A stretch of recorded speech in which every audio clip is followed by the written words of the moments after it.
السلام علیکم ورحمۃ اللہ وبرکاتہ۔ چند دن پہلے طیب اردگان اپنی قوم سے خطاب کرتے ہوئے خوبصورت بات کہی۔ کہتے ہیں کہ منگول سلطنت کے بانی چنگیز خان کے پوتے ہلاکو خان، جو ایک ظالم سفاک انسان تھا جس نے مسلمانوں پر طرح طرح کے ظلم ڈھائے، بعض روایت کے مطابق 2 لاکھ اور بعض کے مطابق 4 لاکھ لوگ قتل کیے، بغداد کے مقدس مقامات اور مساجد کو مسمار کیا، مسلمانوں پر طرح طرح کا ظلم کیا۔ اسی ظلم کے دوران اس نے بغداد میں اعلان کیا کہ کوئی عالم جو مجھ سے گفتگو کرنا چاہے، ملاقات کرنا چاہے۔ تو یہ جب اعلان کیا گیا، بات چیت ہوئی، تو سب نے یہی کہا کہ اس سے منہ ماری کا کیا فائدہ، یہ ایک ظالم اور درندہ انسان ہے۔ خیر یہ بات ایک مدرسہ میں پہنچی، وہاں ایک طالب علم قادحان وہ اٹھ کھڑا ہوا، اس نے کہا میں اس سے بات چیت کرنا چاہتا ہوں، اس سے وقت لیا جائے اور میں ملاقات کے لیے حاضر ہو جاؤں گا۔ جب ملاقات کا وقت طے ہوا تو قادحان نے اپنے ساتھ ایک اونٹ،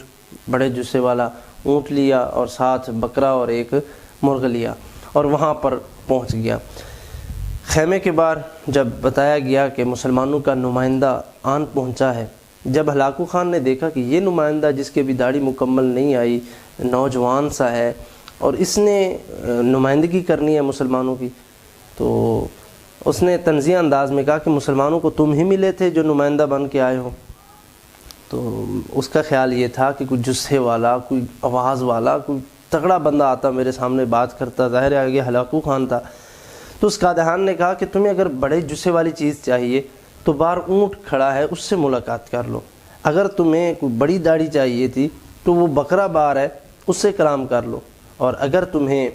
اونچی آواز چاہیے تھی تو باہر مرغ ہے، اس سے کلام کر لو۔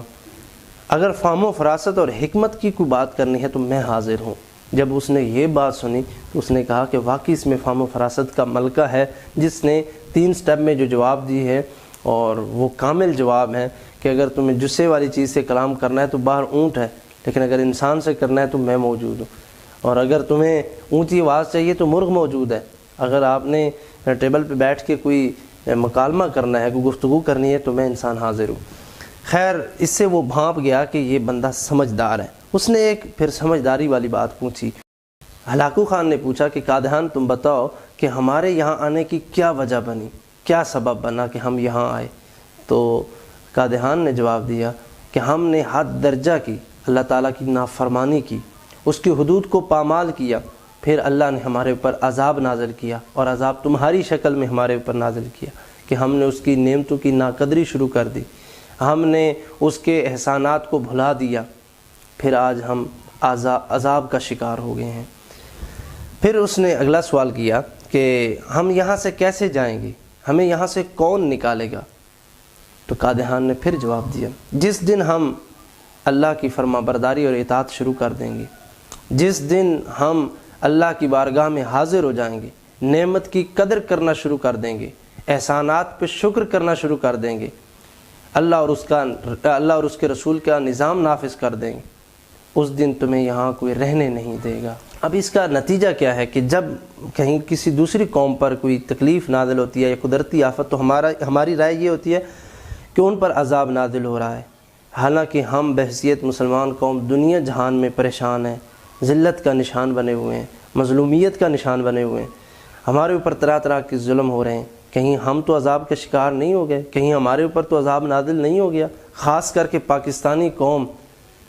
کہ جب اس نے اس عظیم ملک کی ناقدری شروع کی، رب کے احسانات کو بھلا دیا، اور جب انہوں نے آنکھیں بند کر کے ہر طرح کے نظام کو قبول کیا، پھر اللہ نے ان پر عیاش اور کرپٹ حکمران مسلط کر دیے، جن سے اب اس وقت تک چھٹکارا ممکن نہیں جب تک یہ ساری قوم اللہ اور اس کے رسول صلی اللہ علیہ وسلم کی طرف رجوع نہیں کرتی، جب تک اس کی نعمتوں کی قدر کرنا شروع نہیں کرتی، اس وقت تک اس قوم کا کوئی ان حکمرانوں سے جان نہیں چھڑوا سکتا۔ جس دن تم اللہ اور اس کے رسول کی بارگاہ میں حاضر ہو گئے، جس دن تم نے بددیانتی چھوڑ دی، جس دن تم نے اس نعمت کی قدر کرنا شروع کر دی، اللہ کے احسانات کو یاد کرنا شروع کر دیا، اس دن ان کرپٹ اور ظالم حکمرانوں کو کوئی یہاں 1 منٹ بھی نہیں رہنے دے گا۔ یہ ظالم حکمران آپ کی دیانت کو دیکھ کر، آپ کی ایمانداری اور جذبے کو دیکھ کر یہ خود بخود بھاگ جائیں گے، وگرنہ اللہ تعالیٰ کی پکڑ ان پہ آ جائے گی اور یہ خود عبرت کا نشان بن جائیں گے۔